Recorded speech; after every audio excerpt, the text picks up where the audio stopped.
Good day, all you wonderful people. It's once again for me on Veda and the great privilege to spend some time with you and to talk to you, all your children, teachers and parents, about kids with character that show love to others. And once again, I want to talk to you about humbleness today. And remember, the characteristics of love is in this puzzle heart: patience, compassion, humbleness, kindness, self-control, honesty, forgiveness, and respect. And we need all these 8 values to show our love to other people. And humbleness is one of the values that we need to use to show our love to other people. But I wonder if you could remember what we spoke about last time. We said that when you are humble, God will exalt you. So you don't have to be first in line all the time. You don't walk around with your thumbs under your arms and think that you're better than other people. You are rather like Jesus, who washed his disciples' feet. But what does the Bible say more about humbleness? Let's have a look in Proverbs 29 verse 23. A man's pride will bring him low, but the humble in spirit will retain honor. When you are pride and not humble, it will bring you low. But if you are humble in spirit, you will retain honor, and God will give you all the honor that you need. But here's another way to look at it. Let's have a look at this video.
Did you see what happened in this video?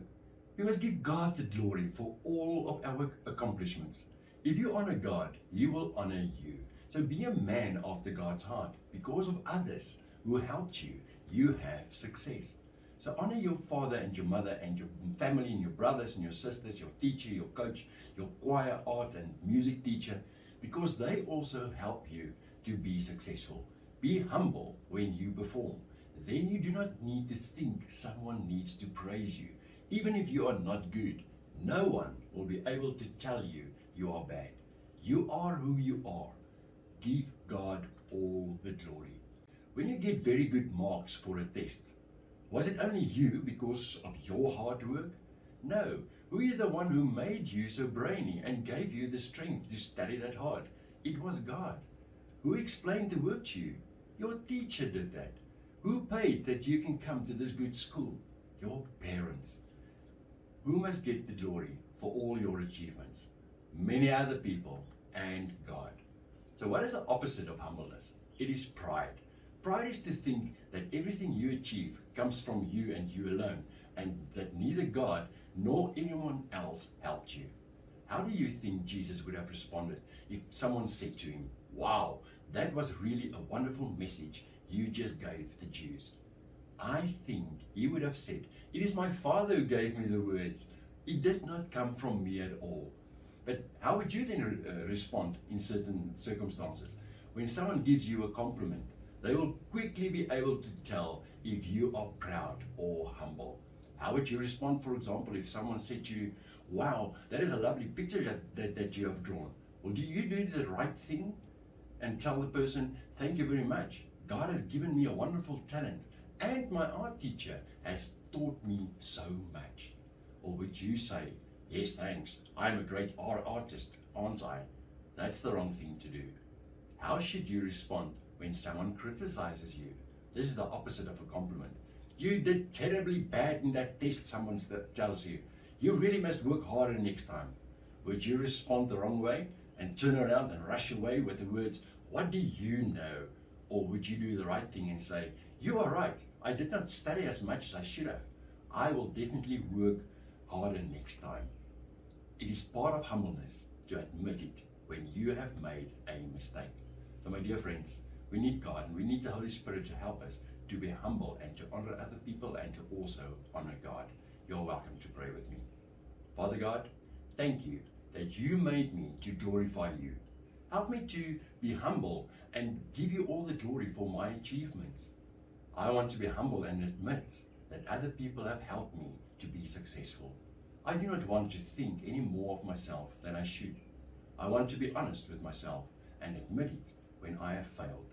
I want to be the least so that you can make me the biggest in your time. In the name of Jesus Christ, amen. My dear friends, Harmony and myself had a wonderful time with you today and to talk to you about kids with character show love to others. And remember, when you are humble, you will not take all the glory for all your achievements. You will know that other people helped you and assist you.